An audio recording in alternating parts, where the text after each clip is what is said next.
by selecting nothing, just clicking here. You can press M on your keyboard or this button here, and it'll set a marker right here. So we always know in the edit, this is where that part of the song is. Now, if we wanted, we could also do it on this.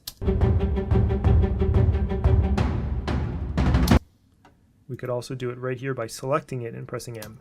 Now that exists in there. So if we are moving our music around, then we know that's always where it is. So this is helpful if you need to move some clips around and still maintain where that change in music is.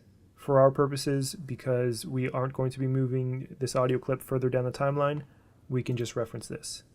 Okay, so let's watch this again.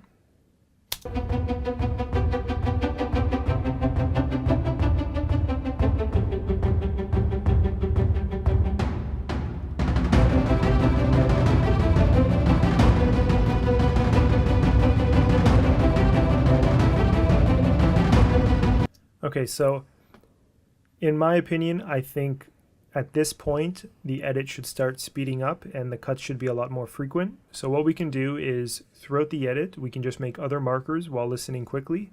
And this is a very fast way and a great technique in order to find your edit points and make quick edits accordingly. So what we can do is we're going to play the music and tap M every time we want an edit change to happen, and it's going to place a marker, and then we can use those markers as places to move clips to.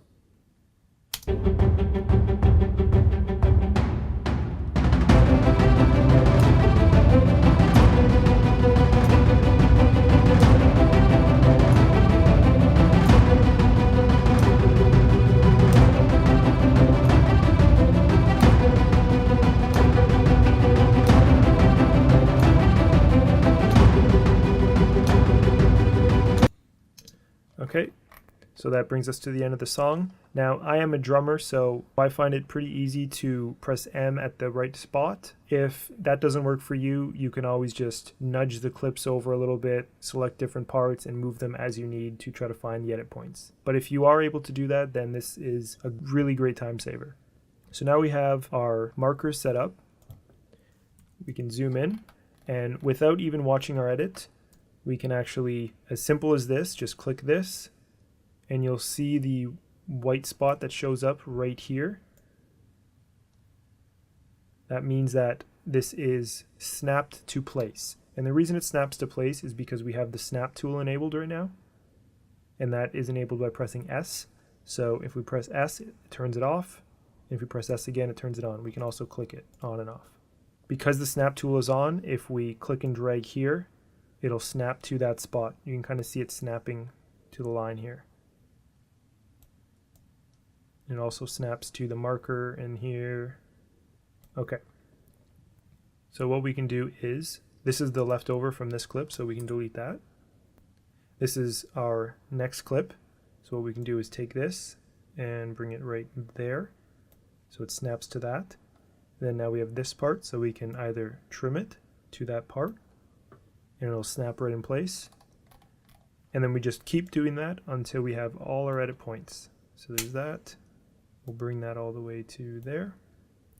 Click and drag, bring the next one, which is right here. And then we can drag this one.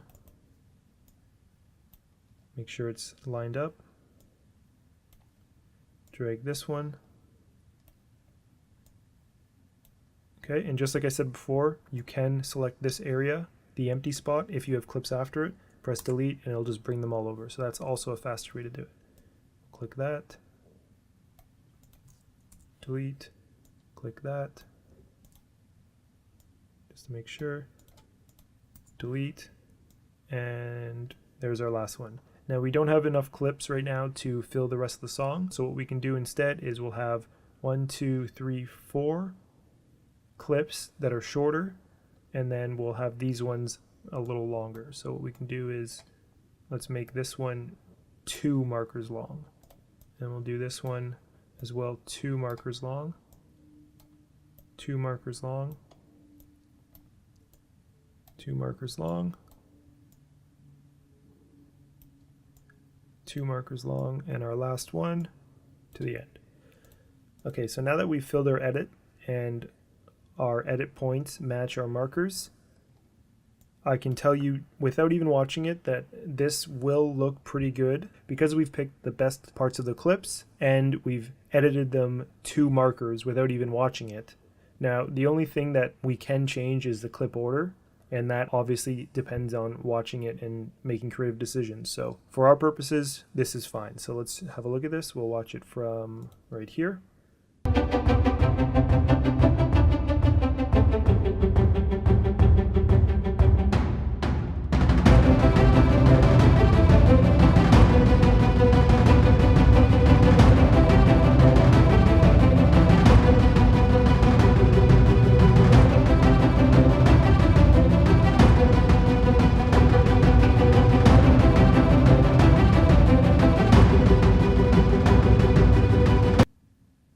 Okay, so pretty good. And that was a very quick edit, and that was editing to music instead of visually editing. And I should note that we aren't working with interview footage or anything with dialogue, so this is just a straight kind of montage using some fall footage that I shot, edited to some music I created in Pro Tools.